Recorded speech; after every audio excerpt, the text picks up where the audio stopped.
Welcome to Serotonin Saturdays. I'm Kat. I'm Rachel. We are the Pandemonium.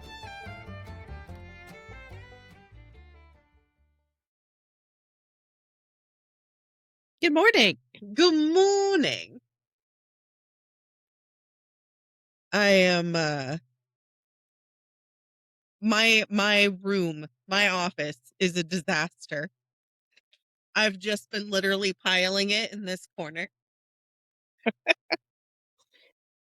Cause It's your doom pile. well, no. I mean, this is all stuff that was outside in the living room on the couch, just sort of gathering. And you know that one chair in your room that just gathers a bunch of clothes as you wear them throughout the week? They're not dirty, but they're not clean, so you can't just hang them back up. That's been our couch for the last 3 months. I mean, that's currently my couch.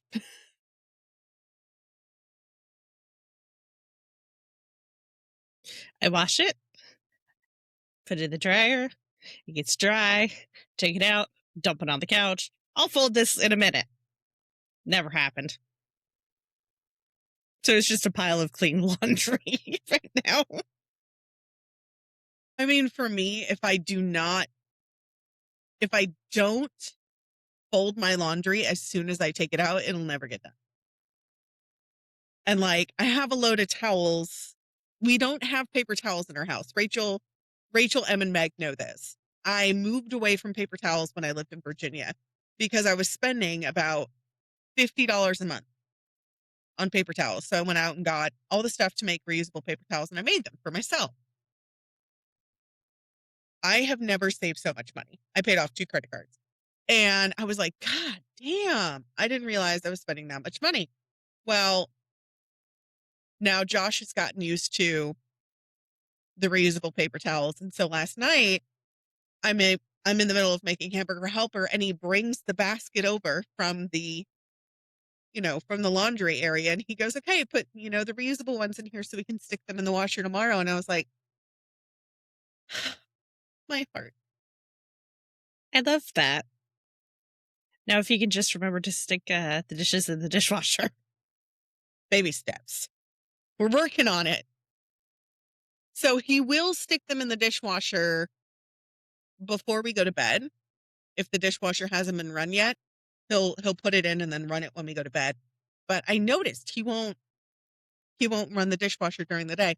And he's like, it's because we run the dryer and the washer during the day and we run the dishwasher at night. I was like, that makes sense, but can you put it in the dishwasher? He's like, no, I'll just load it all at once. No. What he means is you'll load it all at once. He'll just make a pile of it in the sink. I can't. Rachel knows.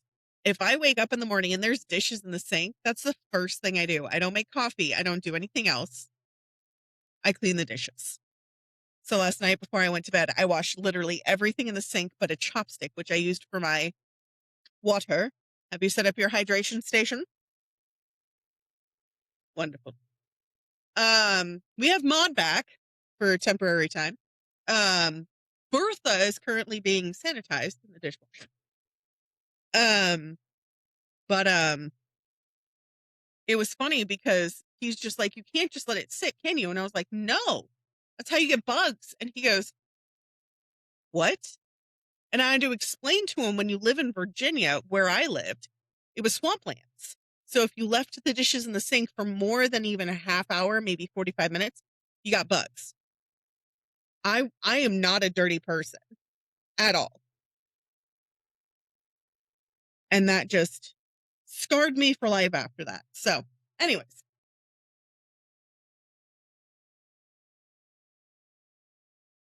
I have to figure out which case we're doing today because it's my job today.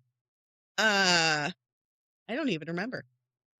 But you took your meds. You said you took your meds. I took my meds. I hope our listeners took their meds. Speaking of listeners, we have 4 platforms where we got new followers, and we're on 4 different platforms. So we have Instagram, Spotify, YouTube, and Facebook. And we got followers across all 4 platforms.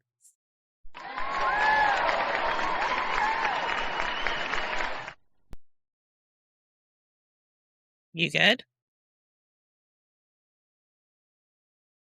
I'm trying to load the calendar that has everything already on it, so I know exactly what episode I'm doing today.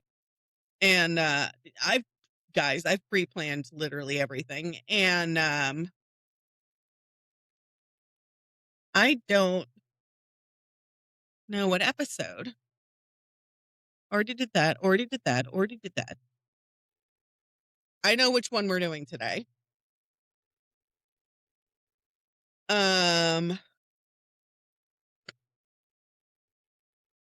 So today is a good day because it's Saturday. And you know what happens on Saturdays? Happy Saturdays. Happy Saturdays indeed. So we've only gotten one story for Serotonin Saturdays. So we're going to save that for later. So last month we talked about all the good things that have happened in 2025. So today we're talking about teachers, our educators in today's society, which I was going to be a teacher. My mom said no. I thought about being a teacher at one point too, and then realized that that was not for me. I just got your message about Dakota. Right? So happy. So happy. Listeners are like, what? What about Dakota? You don't need to know. So anyways, my mom was like, there's no money in teaching. And I was like, it's not about the money for me. It's about shaping young minds. And I was a TA in college, which Rachel knows the story about the blonde with the Ugg boots and the Starbucks cup. She looked like Han Solo. It's fabulous. And not like emasculated or anything like that, but the outfit was Han Solo. And I was TAing for Shakespeare 101. And the teacher was like, listen, I have divorce court this week. So here's the lesson plan, fix it and do what you will. And I said, hey, I'm going to change the lesson plan a little bit for the first test and see if they can actually follow instructions. And she's like, I love it. Go ahead. And I was like, beautiful. And I printed out, I want to say it was like 6 or 7 pages, front and back. And on the first line, it says, please read everything before you fill anything out. And it was literally the hardest questions I can think of from Shakespeare. Where was Shakespeare born? Did he have a wife and children? Was he gay? Was he straight? Like all of these things. He was so flaming. Anyways, besides the point. So, by the way, Rosalind was written for his male lover. That was one of the females in his theater company because women couldn't be in theater. It was all men who dragged as women. Anyways, so the last question is, please write your name, today's date, and tell me your favorite quote from Shakespeare when you come to turn in the test. That was it. That's all they had to do. And she comes up and she's just chewing her bubble gum with her Starbucks in hand, slams it down, and she goes, bubble, bubble, toil and trouble. And I was like, my blabbers were gasted. And I was like, beautiful. Thank you so much. Wrote her name down, 100%. And, put the test in the folder. And I said, thank you so much. She left. Everybody's just sitting there going, how did she finish all 7 pages in like less than 10 minutes? And I was like, because she read the instructions.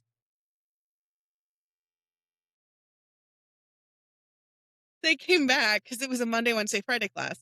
They came back Wednesday. I handed all the tests back. Everybody else got an F except for 3 people.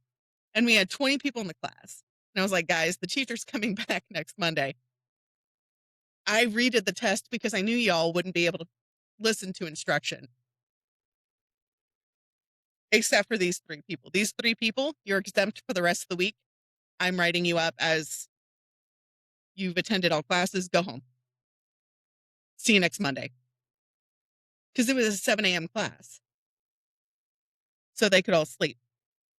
Anyways, my sister-in-law is a teacher. Did you know that? I did not. Kylene is an educator. She is absolutely phenomenal. She's been doing it for years. And her students, one of them I posted the other day on Facebook, I am so lucky that you taught me. And I was like, bawling my eyes out because everything makes me cry. I mean, I would have cried at that too. But she's literally the best person I know, present company excluded. So, you know, we will discuss that at another day. That is so sad.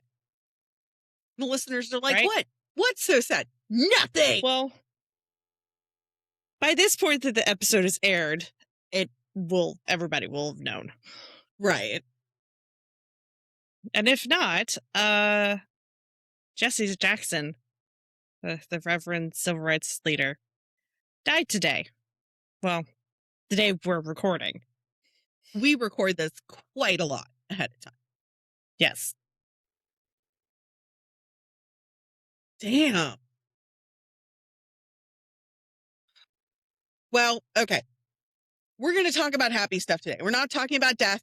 We're not talking about sadness. We are talking about dancing. Sorry, I kind of derailed you there for a moment.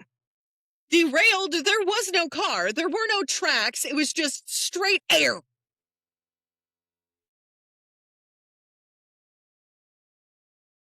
Pew. Anyways, okay, so we're talking about dancing. A teacher went viral for dancing on the Clock app to pay off student school lunch debt. Did you know that the highest amount of debt incurred by students is not for school loans, it's for school lunches? And that's really sad. A good portion of students get most of their meals from school. Breakfast, lunch, and dinner, believe it or not, they do have a late lunch, which is at about 3 o'clock. Some schools let out at about 3:30, 4 o'clock, and then there's extra hours, which is 4 and 5 o'clock. So sometimes they do have extra meals, or people get extra chips or something like that, and those are their meals that they have. But anyways, let's be real. Teachers have always been doing this, going out and extending themselves and taking care of their children more than some of their parents would.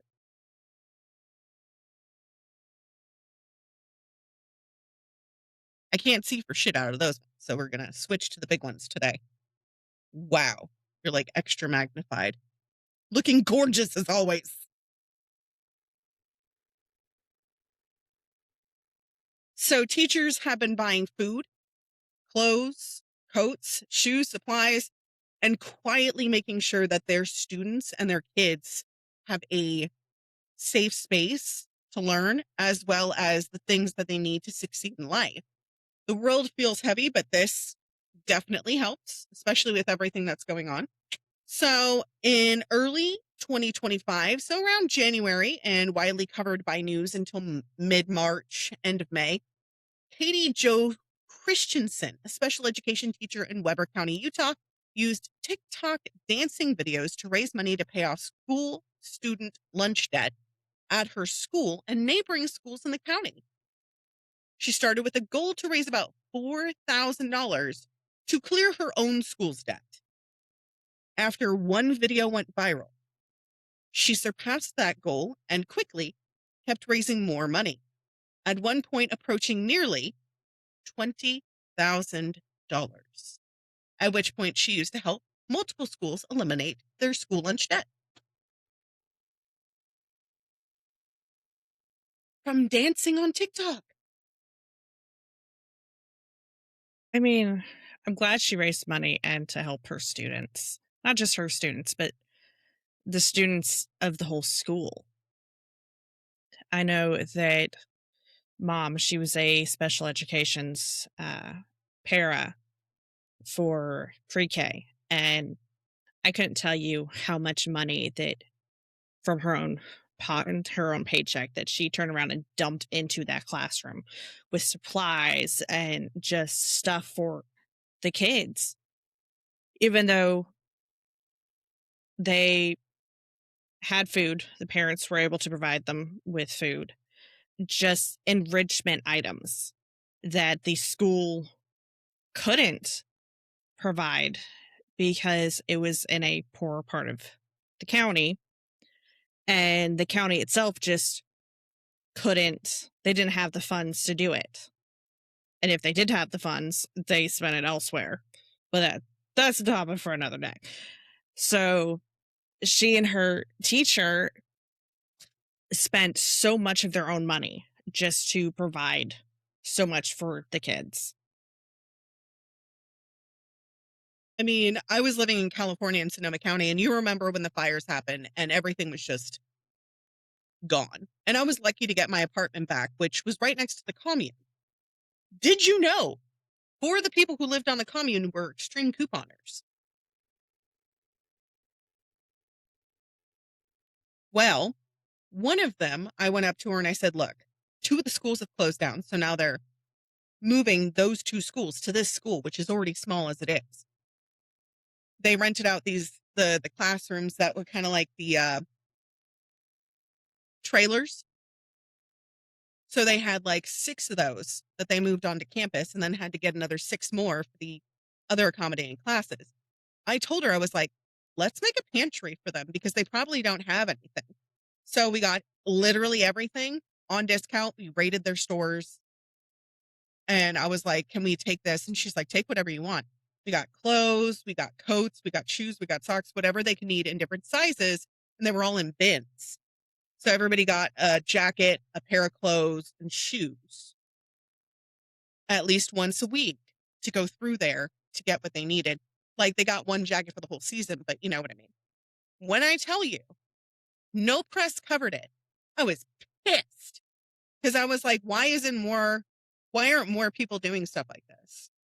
And so when I did this, a lot of teachers just took it upon themselves to do stuff like this. And it's like,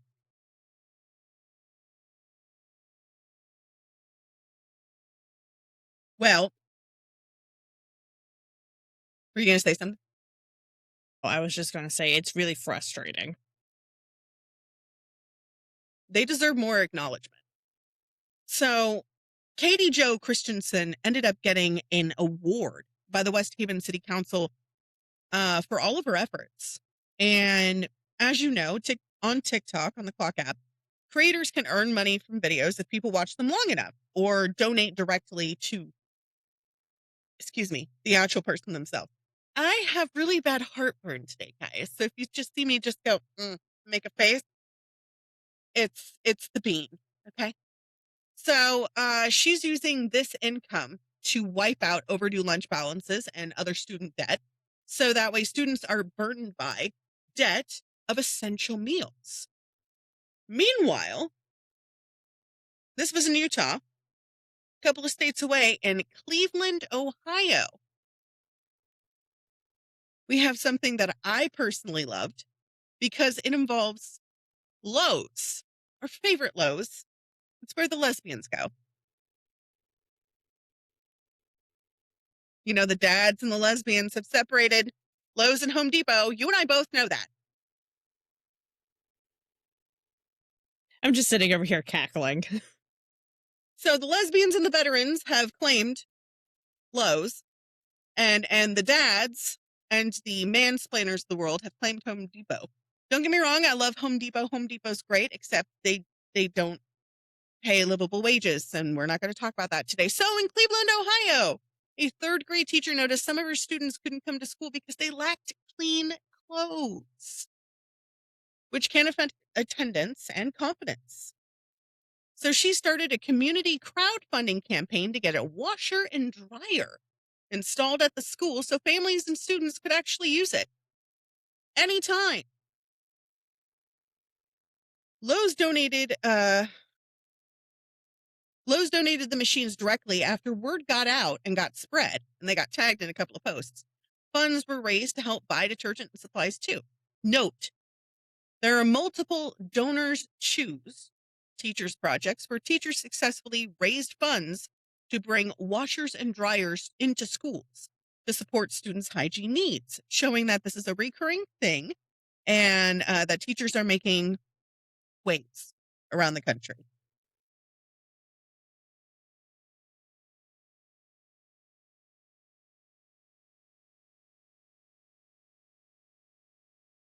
I remembered to bring my trash can closer. So outside of Ohio, a few other states have started on this trend too, to the point where they actually have functional washing rooms, washers, dryers. It even has washing sinks.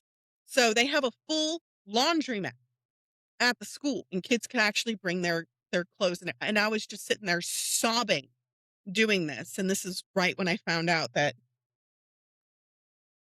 how far along I actually was. So outside of Ohio, we have New Jersey next on our teacher stoplight. A New Jersey high school student got a washer and dryer donated to his school's community closet from a local appliance store after students were missing school due to lack of clean clothes. And he started a drive for detergent and dryer sheets. Companies like Whirlpool have large programs that donate washers and dryers to school nationwide to combat absenteeism and the lack of clean clothes. Fun fact, in Sonoma County, Tide and Whirlpool, along with Lowe's, had laundry trucks and shower stops that were donated. We had 4 trucks in Sonoma County, and they circled around at different schools in the county. Every day it was a different school. I know that after Hurricane Michael happened, there were a bunch of enclosed trailers that came in that had washers and dryers and showers for people to be able to clean themselves and their clothes. And it was all free. Like, they even, if you didn't have detergent, they provided the detergent, all of it. And I was just like, it really helped our community. And so I'm glad that it wasn't just because a horrific thing happened, that they're doing this to help provide these students with a better outlook for the future. And it's one of those things that doesn't really get talked about, which is why I'm so excited. I did this research for a Serotonin Saturday, because we try to keep these episodes we're going to anyways to about 20 to 45 minutes. We don't want to do like a full episode. We're going to do a little morsel, a little snippet, little snack of happiness, as it were. But many teachers create care closets, which I was telling you about earlier. Resource racks inside the schools stocked with free clothing, food, toiletries, jacket, hygiene items, whatever they need. Even pads and tampons, boxers, underwear, whatever the kids may need. That way, students can access this discreetly and not have to have anybody else know. No questions asked or answered. This is something local teachers have done in various cities, and it has been documented in education news and feature articles about classroom care and student care, as well as projects. For example, in other reported cases, a teacher built a classroom pop-up shop, giving out free food, clothing, and basic need items to students, helping them focus on learning instead of worrying about whether or not they had food or warm clothes. Yeah. There are also community educators and school staff, like Harbor Beach, Michigan, where a teacher-led initiative called Kids Closet provides free clothing and hygiene items to students facing economic hardships. That way they can get the essentials without the stigma and go shopping. The demon box just went off. That scared the crap out of me. I think it might be Frank. He's been messing with our devices. So, It's not very nice of him.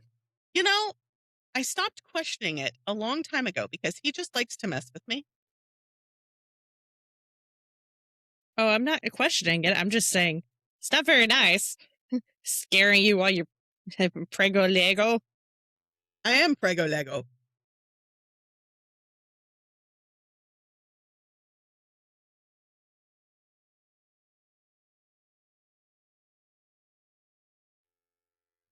So teachers often see needs for students outside academics that affect whether or not they can even come to school or even focus.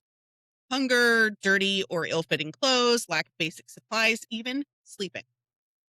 So some respond by organizing fundraisers or crowdfunding campaigns to get laundry machines in schools, care closets or food pantries inside classrooms or just in the school period, and teacher led programs that distribute clothes, shoes, toiletries, and food regularly. Fun fact, there is a school out in California that has designated nap rooms, and they are supervised. So there is a teacher student in there, like a TA or like parent teacher student thing. And they do make sure that the kids don't get up to any nasty business while they're in there. But they have little sleeping pods, blankets, pillows, stuffed animals. Everything gets washed. But some kids are working full-time jobs and going to school. When do they sleep? Hardly ever. If they catch maybe an hour or two here and there, but it's never the amount that they need as growing children because it's what they are. They're still children. Their frontal cortex is not fully developed yet. They are children. And I remember I started my job because I was paying off my braces. I started my job when I was about 10 or 12, but I was working for a family friend. And then my first actual job, I was 16. And this is the first time I've been unemployed before, but it was like 1 month or like 2 months. It's never been this long. And so, like, I don't know. Anyways, that is it. I didn't want to get a ton. I just wanted to get a little snippet, a little morsel, a little small something. But thank you, teachers, for protecting our kids and doing things that some parents can't do. We greatly appreciate everything, all the time and effort and love that you pour into your students, into your kids, because it's what they become. They do. They do become kids.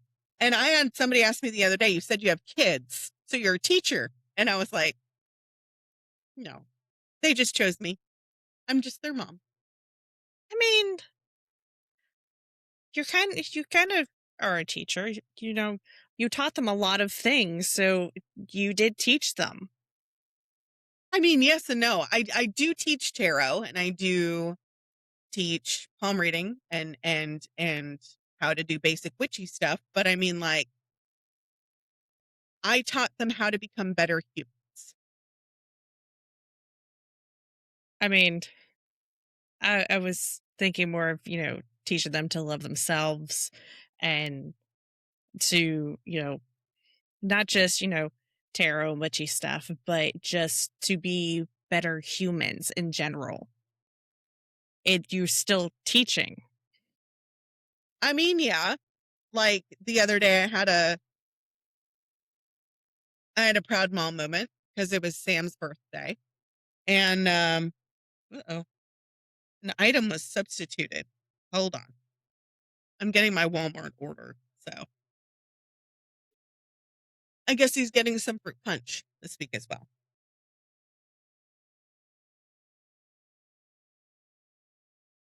That's fine. It's the same price. My husband was buying soft drinks at work, the energy drinks. And I was like, why are you doing that? I can just buy it in bulk. Anyways, I had a proud mom moment the other day. And normally when Sam would get upset, she would immediately melt down. And it would just be, when you met me, I would immediately catastrophize everything and go, the world's ending. This one thing happened and everything else is going to go to shit. and oh my God, and all this other stuff. And that's on trauma. Essentially. And I had to let her know, like, you were not who you were yesterday. You were not who you were a month ago, let alone who were you were a year ago. So why are you still thinking with these mindsets of who you are 2 years ago, 3 years ago, 4 years ago? And so instead of getting upset with whatever she had going on, she stopped, she thought about it, and she goes, you know, this is bad, but I can make it better. And I just stopped and I went, how are you going to do that? And she goes, well, I'm not going to focus on this. I'm going to focus on the fact that this and this is getting done. And then I can work on this. And then that's it. And I was like, I'm proud of you. That sounds like a really good job. You're doing a great job. And she goes, okay, I love you, Mom. And then hung up the phone. And I just started sobbing. And Josh is like, what's wrong? And I was like, she's getting so grown. I mean, and that's what happens. We grow and we learn and we evolve. And I love all my kids. Every single one of them. Like I have 12. They all know about some of them, but not all of them, you know? And it's funny because one of them will text me or I'll get this weird inkling and I'll be like, is everything okay? And they were like, I just was about to text you. I've been having a day. All right, let's talk about it, you know? But yeah, I don't think I could ever be a teacher. I'd have to go back to school and relearn everything all over again. But yeah. That's it for today. I mean, you're going to be a teacher to Brisket because you'll be teaching them how to do things. So you won't have to go back to school. You'll be learning right alongside them. You know, how to bandage themselves after their father teaches them how to not fly off a roof. You can't use an umbrella to fly like Mary Poppins. You know, basic structures. Don't use your mother's curtains as a cape either. As a Chris Cagle song said. No capes. Well, as always, everybody, stay feral. Bite the hand. And we'll see you guys next week. Okay, goodbye. Okay, bye. Well, party possums, that's today's dose of the pandemonium. Thanks for listening and watching the ADHD chaos. Review, comment, and don't forget to subscribe. Tune in next week for more continued madness. And as always, stay feral.